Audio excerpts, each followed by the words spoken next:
My name is Andrew Mackay-Smith, and you are listening to the Scars and Guitars podcast. This is my conversation with a fellow called Toby Peterson-Stewart, one of the two outstanding bass guitarists in the band from Melbourne called the Omnific. I reached out to Toby to have a conversation with him about the band's then new album, which is called Kismet. It's an extraordinary affair, and in my view, it could potentially change the face of prog metal in the years to come. So let's hear what Toby has to say. Here we go. Toby, welcome to the show, mate. Yourself and Matthew Fackrell are very talented bass guitarists. What inspired you to start the band with two bassists and a percussionist? In terms of what inspired us to, I think just me and Matt kind of meeting each other and being in the same city kind of is what inspired us to start doing stuff together. He came over one day and to demo one of his other band's songs. This was kind of the second time I met him. And then that night he went home, and I think we slightly thought of an idea because we had just such similar music tastes and like kind of musical goals and just technical skills on the bass. I think we both kind of thought of like the idea of like starting a band, and I think he just did it, and he just wrote like the first like minute of a song, and we're all like, cool. And then it's kind of just like kind of the rest from there. We're just kind of sorting ourselves out from there. I think that's pretty much it. So how do you guys go about crafting a song? Is it in the rehearsal room, or do you have a cloud-based riff bank that you store ideas and then you work on separately and then, say, bring to a rehearsal room? Yeah, everything would be brought to a rehearsal room, just because of so many nitpicky kind of things. We're all very precise with our parts, so there's not a whole lot of jamming. We might jam out some riffs to see what might sound better, but they're always kind of written. I know that Matt writes in Guitar Pro. I write just like in Pro Tools, so I'll just demo straight up so we can get like the full picture first. Although for our next releases, I wouldn't mind actually trying to start jamming some things earlier, or just start jamming from scratch and seeing where we go from there. But yeah, so far it's all been quite computer-based from the starting of any kind of riffs or songs. Yeah, fair enough. Well, it makes sense given the technical nature of the music that you're bringing to the table. So I only found out about the band yesterday, believe it or not. So I found out about the band through the Music Man Instagram page. So you're both shredding in the track Objects de Virtu and the video that they've shared, and it's in a dual display single video. So you can actually see the fretwork that you guys are putting in on the video that they've shared. Now, bongo basses, for those listening, for those that don't know, aren't the most attractive basses. However, they were a design collaboration between Ernie Ball and BMW of all corporations. Now, I actually remember when they first were released, and I remember asking the proprietor of the bass player on Parramatta Road in Sydney. I was in Sydney at the time. The bloke's name was Carl Lindbom, and this is back in 2003, who they were actually designed for, because they confounded me, to be honest with you. And he said in a far too straight face, actually, he said they were actually designed for aliens, and at the time I couldn't disagree. I'm a bass player as well, I'll let you know that now, and I play Music Man basses. I play Sterling 4s and Sterling 5s. So I've got one Sterling 4, one Sterling 5, one Stingray 4, one Stingray 5. And I can certainly vouch for Music Man's versatility. So my question for you after that fairly long statement, mate, is how integral is the bongo to the sounds that you're both creating? Well, all the sounds off our latest EP and off that single, like the tones are generally just DI and if you know the Dark Glass B7K, that's pretty much the entire like tone. I don't think there's too many amps going on most of the time throughout the EP. So obviously it's very raw and it's very bare. So we have to have quite a good bass to give us that. I used to play an Ibanez SR505, which was really great. But yeah, I've seen a picture of that one. Yeah. Yeah. Like that's just the intermediate kind of bass, but it really did the job, and I still have it.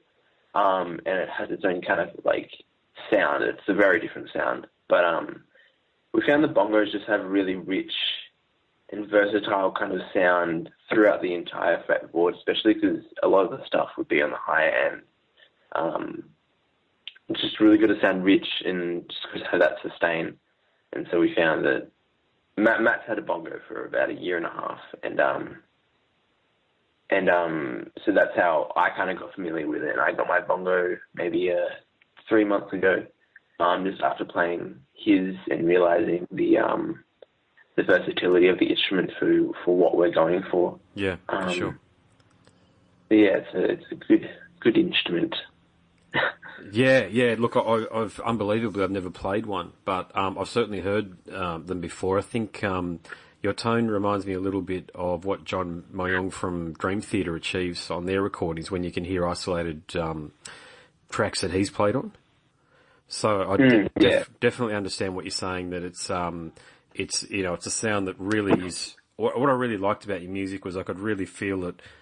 I could hear the sound of your fingers running across the strings as well. It's a very real sound. There's not a lot of modulation going on and a lot of manipulation of the sound as it comes from the strings into whatever door you used. Yeah, that's cool. Yeah, I think if you compared playing the bongo, if you compared it to John Petrucci, the guitarist in Dream Theater, it's kind of like the bass version of his guitar, kind of like the kind of streamline, like a fast neck and just light and that kind of stuff. Yeah. So I remember I'm 39 years of age, so I've been listening to metal, rock and experimental music for about 25 odd years or so. Pre-Shrunk were an Australian band from the late 90s, and look, to be frank, they weren't very good, but they were doing something similar to you guys in that they had two bass guitarists and a percussionist, and I always felt that what they were doing on the bass could easily have been done on the guitar. So I think from their perspective, and I won't speak for them, I'm not having a go at the guys either, it's just that it was a bit of a gimmick for them. They have none of the remarkable chops that you guys are bringing to the table, and there was no real identifiable use of the bass guitar to create sounds from their perspective. But why do you think bands that have the bass guitar as the focus are so few and far between? Because I do actually have a theory that I'll share with you after you answer the question. So what was the last part of that question? So why do you think bands that have the bass guitar as a focus, like what you guys do, are so few and far between? There's, as I say, there was that Australian band Pre-Shrunk, there's, say, Primus. Yeah. God, after that, it's a very skinny list. Well, I know for us, it's just because lots of people ask if me and Matt play guitar, and they just honestly assume that we can shred on a guitar as well. Yeah, I get that too. I can play guitar. Yeah.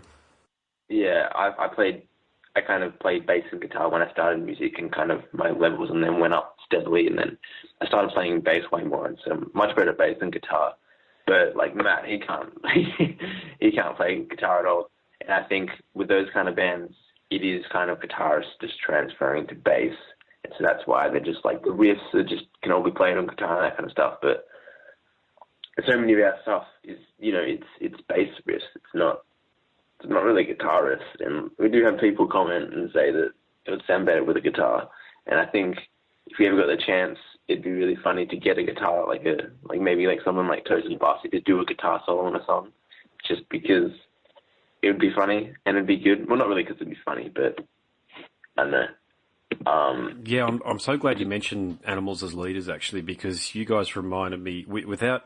You're not the same as them at all, but I'm a massive fan of Animals as leaders. But of course, they've got two guitarists in the band. You guys are almost the bass version of them in some ways. With the gentisms that you've got.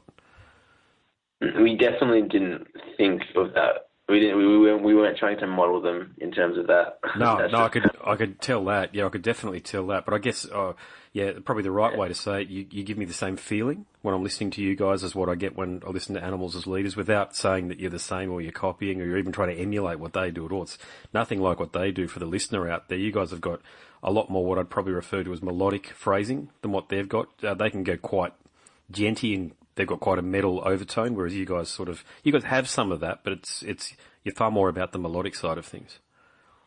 Yeah. I guess a lot of our stuff that we write it for the song, rather than adding in these this really fast run or something into our songs. That's why so rather than being really technical, we just try to make the song really nice and really good. We do have some more heavier songs that are coming out on the next release, and we have one heavy song on our latest released Ersatz. But yeah, we always just try to write for the song. So yeah. Yeah. I remember listening to that song. I think I listened to. This is the impact that your album had on me, actually. Or is it an? I know it's got 8 tracks. So is it an EP or an album? I've seen you refer to it as an EP online. Yeah, we would say it's an EP. It's just a kind of slightly longer EP. Yeah. Look, I'll just digress for a moment. When I saw that Music Man post, I thought, Jesus, and it said Australian band, I was really excited, actually. So I thought, I'll check this out. And I think I listened to it about 4 or 5 times in a row, the EP, through Apple Music. So, man, it's a fantastic EP that you guys have released. It's so multi-layered, and I feel like I've just skimmed the surface of it, actually. I mean, I've got 2 young daughters, so I was listening to it in the background over my UE speakers, with them, and, believe me, they tend to object when they don't like something that's on. Mark my words. So, they're 3 years of age and 4.5, and if they don't, I do this for a living. I listen to music, and I'm a journalist. I'm also a musician, as I pointed out. So they're used to me putting on music around the house, but they quite got into what you guys are doing, and that's a bit of a litmus test for me. I can tell you that in my household. That's awesome. You're very kind. Thank you, man. People have told me, I think someone told me the other day that they play music at a party or something, and I was like, what? Apparently it can be things like that, and I think that's really cool, but I just can't see that happening. Yeah, it's a bit more in depth than drinking music, that's for sure. It's a sort of music that I do a lot of driving here in regional Queensland, and I'll look forward to listening to it when I'm on the road. Actually, it's going to be a great companion to some of my long drives that I do. So I'll just backtrack for a moment. I just want to give you my theory about why I think the bass guitar isn't more of a focus from a band perspective. Now, here's my theory, and it's that a lot of musicians think that the bass guitar is an easy instrument to play. Now, I know this firsthand because I am also a guitarist, but I'm primarily a bass player. I started playing bass. What I've noticed is when people cross over from whatever instrument that they're typically playing, usually guitar, to the bass, and when they go on stage to play it, or when they're recording, it's a lot harder to get 100% correct than a 6 or 7 string guitar, as basses have far more unforgiving dynamics. E.g., on a bass, on a typical 6 or 7 string guitar, there's little to no fret buzz to consider, and if a guitar is slightly out of tune, it doesn't sound like it's trying to murder the rest of the instruments, like the bass does when you're slightly out of tune on stage. And the other thing is, I think it's mostly easier, or there's a perception that it's easier to write music on the guitar than a bass due to the greater melodic options. Now, I think what you guys are doing are breaking down some barriers there by displaying an excellent grasp of just about all of the techniques available to a bass player. So there's fingerstyle playing, tapping, slap and thumb bass, as well as some double stops and funk techniques that you guys are bringing.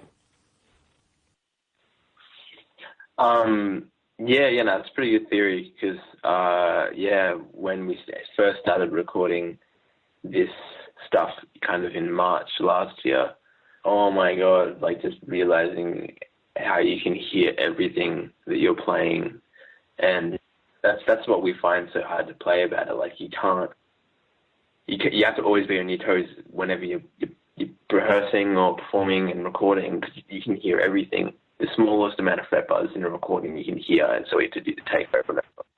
And it's just a pain in the ass. But yeah, it really makes you work hard. But it's totally something that we always have to think about whenever recording and whenever we're live. So that comes down to the setup and the way it's played for each riff, like the setup of the bass. I mean, big time. Look, Actually, I'll share something with you now. I spoke to Victoria from Fragile Animals about this because she's a bass player. She's near me here on the Sunshine Coast. And my truss rod in my Sterling 4 snapped. Music Man couldn't even believe it, actually. And they've got proprietary products, so I've got to send the neck. Well, they were very nice about it, actually, and they didn't ask me to send the neck back, but they're going to send me a neck first, and then when I've got the neck, I've got to send my neck back once I've received my neck from them.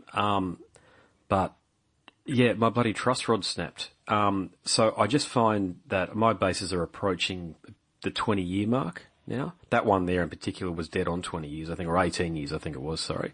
But I'm so glad that I've found a luthier here in Brisbane, guy called Gary Albrecht, to help me work on the basses, because I'm just finding it's not about being Music Man. Music Man are high quality instruments off the shelf, but owning four frontline bass guitars like what I've got, mate, it's like owning a fleet of old cars or something like that. I almost need a team of engineers around me to keep them on the road.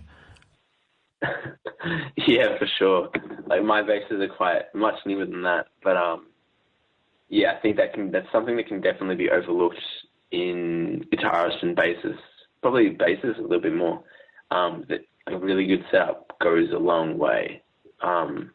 We get it. I think we get a lot of questions about what string gauges we use, I think. And obviously that comes with the setup, but just having like a really good setup just makes the note like sing in a completely different way. It obviously makes you physically capable to do different things like tapping. Like, you can't have like you have to have quite low action to get that quite smooth, and that kind of stuff. It's something that's totally overlooked, I think. Oh, it's essential. If you, like we both are as working musicians, if you don't have that, I play in covers bands, you see, so I'm used to playing between 4 and 5 hours a night. And if I'm doing that 3 times a week, and if I don't have an instrument that I can 100% rely on, particularly with all the other, excuse my language, bullshit that goes on stage, the drummer's got to get their sound right, playing with 2 guitarists, sometimes a keyboard player, especially playing with a wonderful female vocalist that I'm performing with at the moment. It's really my job. I'm the glue, as you know what it's like in a band. I've got to lock everything down, man, and I'm one of those bass players who likes to play a bit louder. And the rest of the band, I think, appreciates it because I make a point of knowing the song back to front.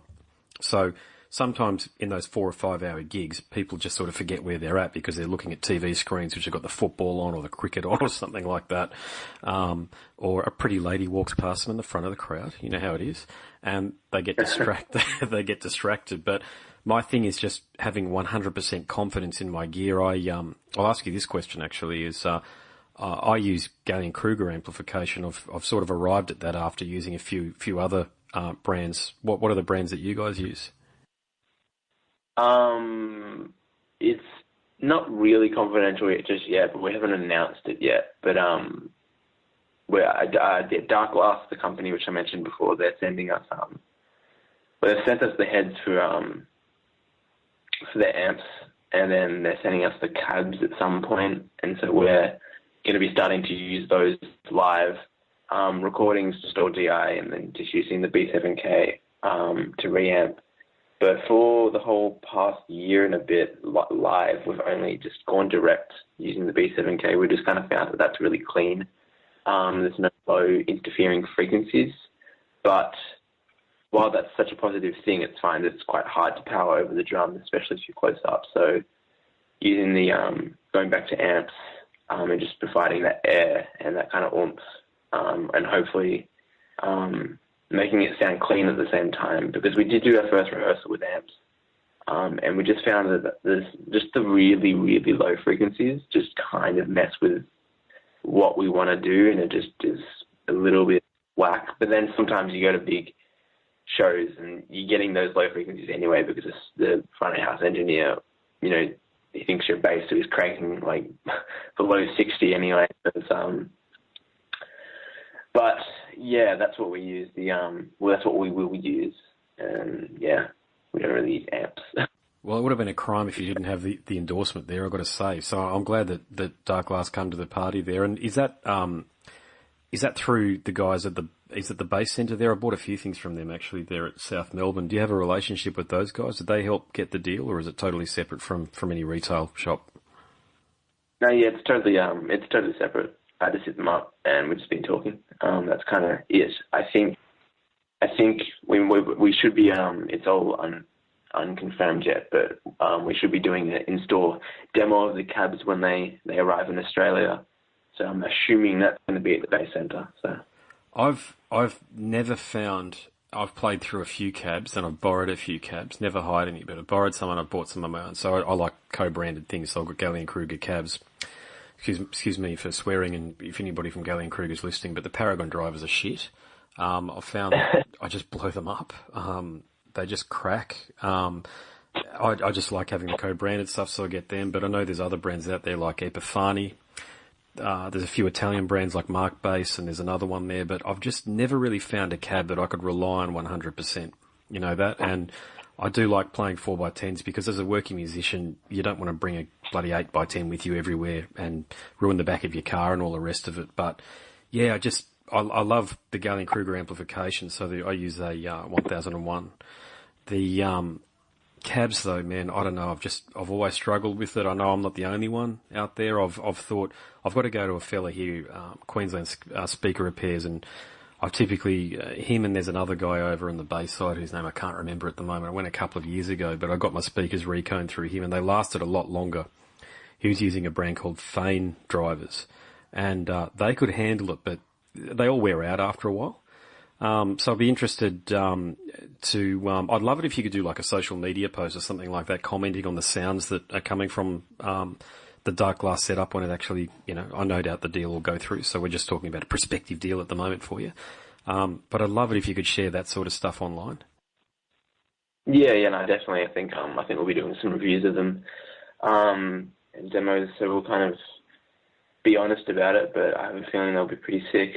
I think I love the 2x10s. I think they're 2x12s, the cones. Or maybe the 2x10s. No, they're definitely 2x10s, but in like in a slightly oversized, like cab.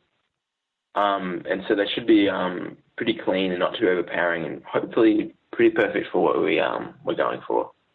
But in terms of like other amps and stuff, I know how, especially I haven't played. I don't even own an amp right now, just because I just stopped playing them because in metal, like nobody really wanted it or needed it because it's just so pristine and everything needs to be perfect. So I ended up just going DI anyway.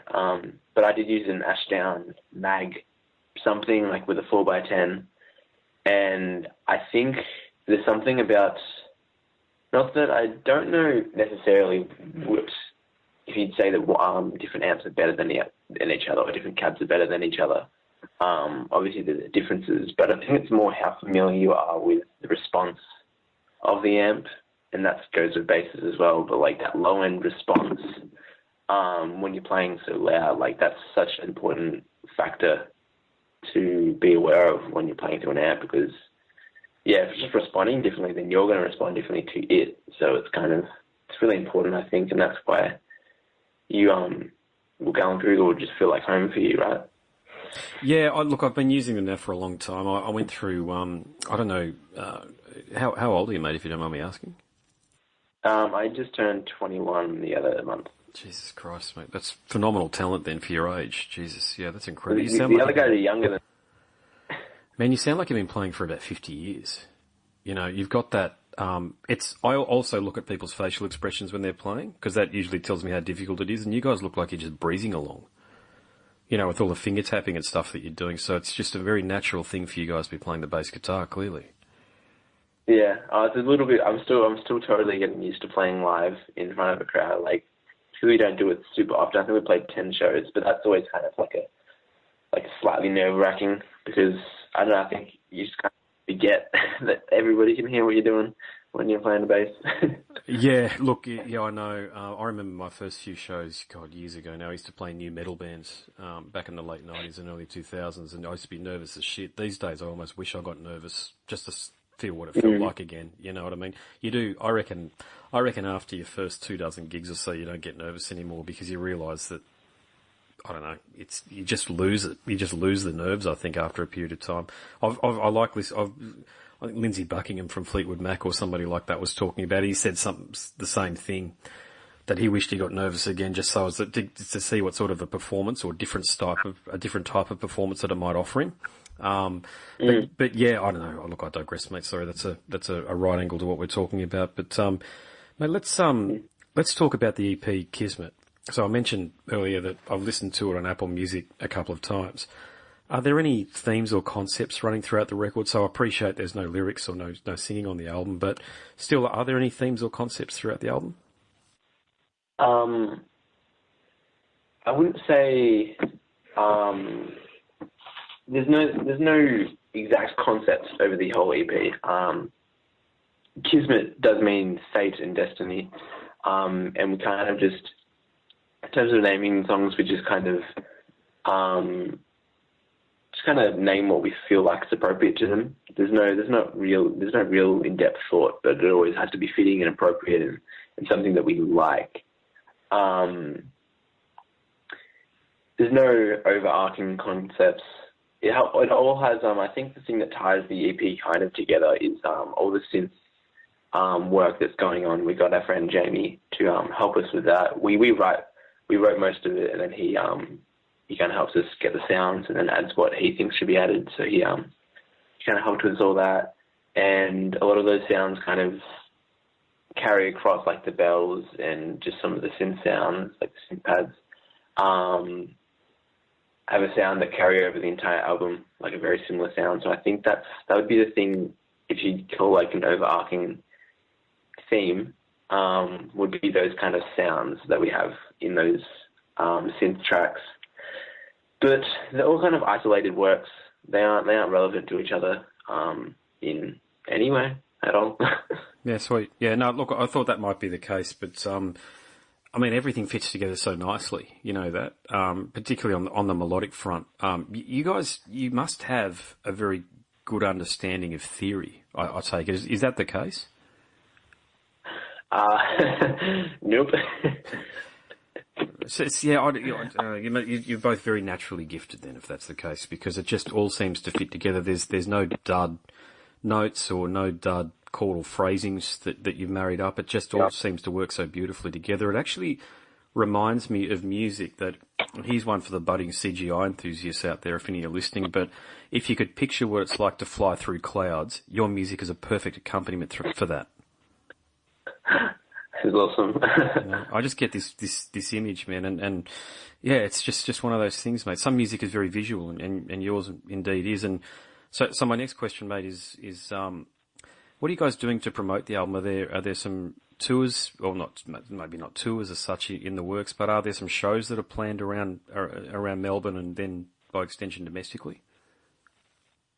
We haven't got anything currently planned, but we are planning, well, I say that, but there is something that will be in the works very soon of the tour. Definitely at least up the east coast of Australia, for just to think like maybe like a co-headliner or something, just to promote the EP. Just because recently we're talking to a booking agent, but we kind of just haven't really focused on that too much. But I think in 2018 we really want to kick up our live shows, which is why we're talking to booking agents now, just to really dig that up, because that's definitely something that we can get more of and that we want to get more of. Now that we've got such good internet kind of pool, we need to get that in the real world as well.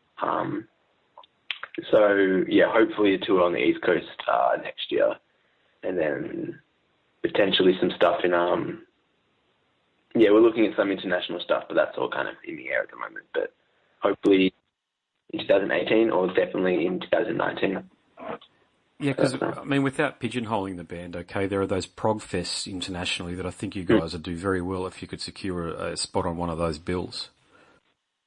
Yeah, we've definitely we've applied for the UK Tech Fest, but and whether we get in or not, it seems pretty confident that we'll get in. But it's all about making it worth our while with playing shows around it, because we can always wait another year to do that if we can't make it feasible financially for ourselves, because we all like Matt's 19 and Johnny's 20, so we're all kind of in similar boats in terms of finances. So we're just kind of making whatever works as best as we can at the moment. So yeah. Fair enough, mate. And is there a vinyl release planned for the EP? No, we've had so many questions of that for some reason, but no, we don't really have any plans for that, I don't think. Maybe if maybe when we release an album, we'll have it on vinyl.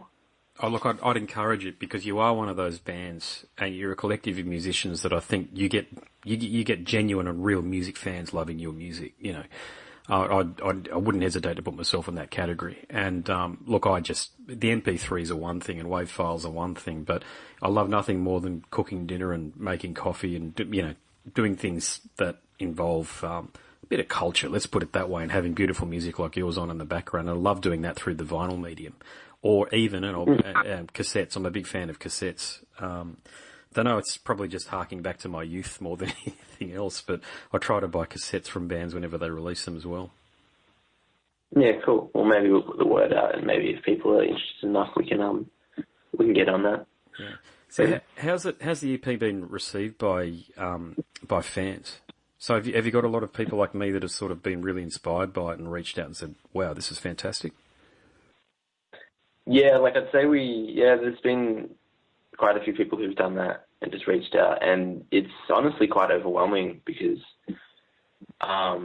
without sounding selfish or anything, it's just kind of overwhelming, and it's kind of like hard to digest how many people feel this strongly about our music, and it's so awesome. But it's been received well, and we just kind of got to keep pushing it. It kind of goes in humps, and like a roller coaster kind of thing. Of when we release a video, it kind of gets little spikes. So we've got some more videos planned for. I think the next one will be released next year, but just kind of releasing more videos for particular songs. Like Ersatz will have its own video. Just kind of, I think there are the people that will listen to the album, but we really want to draw them into those kind of songs, especially leading into the next release we do next year. We want to lead them in the right direction and just kind of show them what we're about through those kind of things, because we know that they will do the best for our releases, these videos. Yeah, for sure. Yeah, it's been received well. Yeah. Yeah, no, I'd second that. I love the social media presence you've got, where you've got a lot of playthrough videos and the like. I do think that that's your. You can't really pick your audience, but I do think people are going to be drawn to you to try to understand how you've created your music. I know I'm in that basket myself. It's just the wonderful thing about you guys is there are a lot of techie and proggy style bands out there who have wonderful musicians, but a lot of them can't write songs the way you guys can. So you guys have actually got the EP or the album to back up the chops that you've got. So I think you guys are going to have a very, if this is what you want to do with your lives, I think you guys are going to have a very long and successful career doing this. Thank you, man. Thank you. That's really kind. Yeah, we are all definitely in that boat of wanting to do this for the rest of our lives. So we're kind of just pushing it as hard as we can, as fast as we can.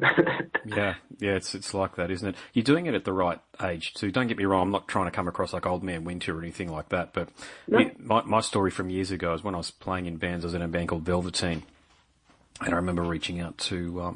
This is only one aspect of my story. Sorry, playing in a band called Velveteen, and I'm a big Ozzy Osbourne fan.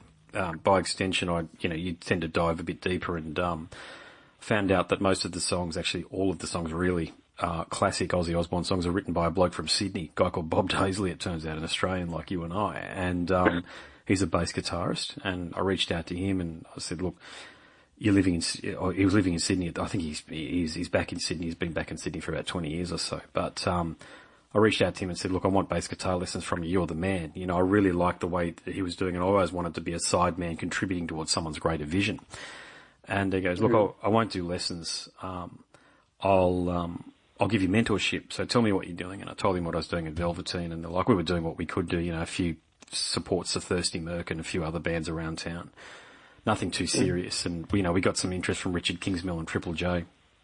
But, we just didn't have a clue, to be honest with you. I mean, you don't really, when I say you don't, I'm talking to someone who I was of your age back then, but I didn't have a clue where to start or what to do. And we're sort of just going with the flow and things. But he said something to me very important back then, and I don't know whether it's the same now. I don't think it's the same now, by the way. But he said if I wanted to really do it, to go to Los Angeles, New York, or London, or words to the effect. And I didn't have the emotional maturity at the time to actually act on the advice that he'd given to me. And part of me really does wish that I went over there, because you can get 3-month working visas, I think, fairly quickly. Or back at the time you could anyway. And just giving it a red hot go, because I ended up doing quite a bit of session work around town, and Melbourne and Sydney, and I just sort of wish that I'd sort of given it a red hot go. But the problem is after your mid-20s or early and mid-20s is you tend to meet somebody and you settle. I know what happened to me. You meet somebody you settle down with. I got more invested in my career, which was in Telstra. I've actually just left my career at Telstra, and the music it stops becoming the main thing and it starts becoming one of many things. The thing about the stage that I think you guys are at in your life, you can give it a red hot go now and it might actually become the thing. You know what I mean? I hope that makes sense. No, it totally makes sense. Yeah, that's like kind of what we're fighting for. But obviously, yeah, like the dynamic of the music industry, this day and age is so much different, and it's quite a bit harder to sustain this kind of thing. So we're very aware of that. I'm always kind of pushing for that sustain, actually, to sustain our careers and sustain our whatever we do, rather than having like a gimmick that just dies out. Like, that's not what we're about. But we'll always get that label anyway. But this is really about sustaining what we've got. Is something that I always try to make us aware of. There's something else. Yeah. No, it's, if I think for anybody listening out there, if you think the band's a gimmick because it's got two bass guitars, they certainly aren't. There's no way. As I mentioned, the band actually has the songs to back up the chops, and it's one of the very few occasions where that could be the case. Now, I'm not going to mention any of our other bands, but actually I'll mention one. Sorry, this is only my opinion. This is certainly not your opinion, Toby. Yeah. But the guy, Alex Webster from Cannibal Corpse, is a tremendous bass guitarist. I think he has another band, I can't remember them, but they're very proggy sounding, but my God, is it a hard listen. So it does come across like a bit of a gimmick. You guys definitely are not in that basket. There are songs there, and, what can I say? I don't want to be too, I don't want to embarrass you by being too effusive in my praise, but I just think that you guys can cross over, in particular in North America and Europe.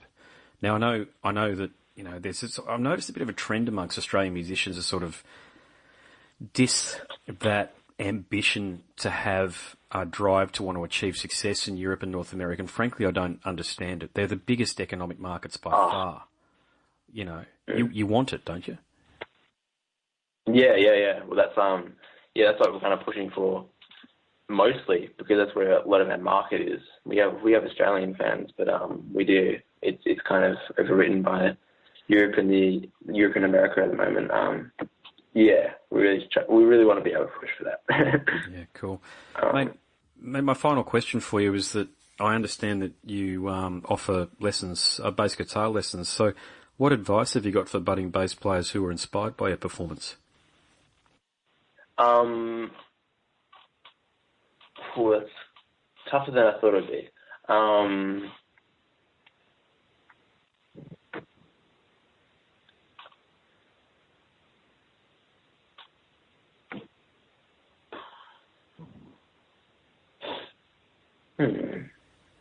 Sorry, I didn't mean to stump you. That's okay. Yeah, so I don't know why that stumped me. You started the question, and I was like, I can answer that pretty easily, but then I can't.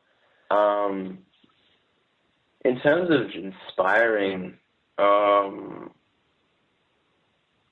all I can say is just kind of just practice and just, sit there and really practice on being efficient with your technique. And once you've learned all those techniques, make sure you apply them to music. I always make sure that you can apply anything you learn to music, which is really good, so into a song or something, or just in a musical way, just so that you can understand it a bit better. And kind of just take your time, I think. I think a big thing is to rush with technique or with anything you're learning, and everybody does that, and I'll still do that now today.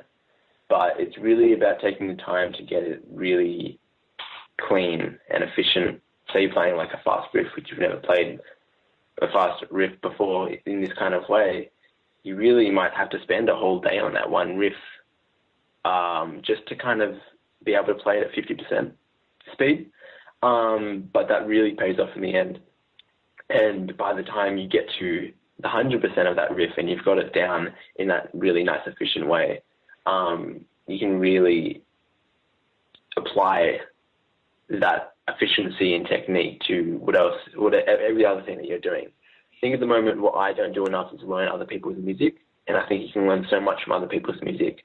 And like I said, I do study music at the moment, but we don't derive any of our music songwriting from theory at all. Matt doesn't know much theory. We obviously know music, but we don't necessarily know traditional theory to the best of what we can. But we don't, it's just whatever sounds good, and that's just through, you learn all these things by learning other people's songs as well. I think that's something that's totally overlooked, and not by ripping off other people's techniques or other people's lyrics. You're just kind of learning what you can from them, especially if you're starting out or you're starting to try to write songs. And you're starting to try and write bass songs. Like, I don't know, there's so many different ways you can go about it. Obviously, me and Matt go about it different ways, but it still fits under the same umbrella of us, of course. I don't know. Just know that things are possible and have a good bass setup. Yeah, definitely. Or then you'll be trying to play some crazy stuff and you just literally won't be able to play it. It's not because it's hard, it's because it's literally impossible on the bass setup that you have. Yeah. Yeah, if you got it like a second hand, with all due respect, Yamaha bass that you've picked up off Gumtree for $100 and you're trying to copy what the guys are doing in the Omnific, dear listener, don't. You won't get there. You will not get there. Yeah, you need to just have a good setup. Like the Ibanez SR505. I think I got that for $420, including the case. So it was quite cheap, and that does the job much better than a cheap Yamaha. So yeah, totally have a good setup. Cool, mate. So how can people find your music? Where do they need to go to? You can go wherever you like to find our music. We've got it on all platforms: Spotify, Apple Music, iTunes, Bandcamp, whatever you want to pick. You can take it from there. But yeah. Cool. All right. Well, I really hope you guys come up here to the Sunshine Coast and also to the Gold Coast. Actually, so I'll be looking out for your. I'm already following you on Facebook, obviously, mate. But yeah, and look, if there's anything I can do to help bring you guys up here, just reach out and let me know, please. I could almost say for a fact you'd have an audience up here. Yeah, awesome, man. We'll definitely let you know when we come up and if we need some help. So. Mate, this has been a fantastic discussion. Thank you so much for taking the time out. Such an impressive release. I've already submitted my top 10s to the media outlets, mate, but if I hadn't, mate, yours would be on there. Thank you. So I've got to try and squeeze it in for next year, make an excuse to try and squeeze it in for next year. I'm so impressed by what you guys have done. So congratulations on a wonderful EP. Please keep on doing what you're doing, and hopefully I'll get to catch up with you guys in the near future when you tour Queensland. Yeah, thank you, man. Thank you so much. My name is Andrew Mackay-Smith, and you are listening to the Scars and Guitars podcast. That was my conversation with the extraordinary bassist from the band The Omnific, his name, Toby Peterson-Stewart. Thank you so much for listening.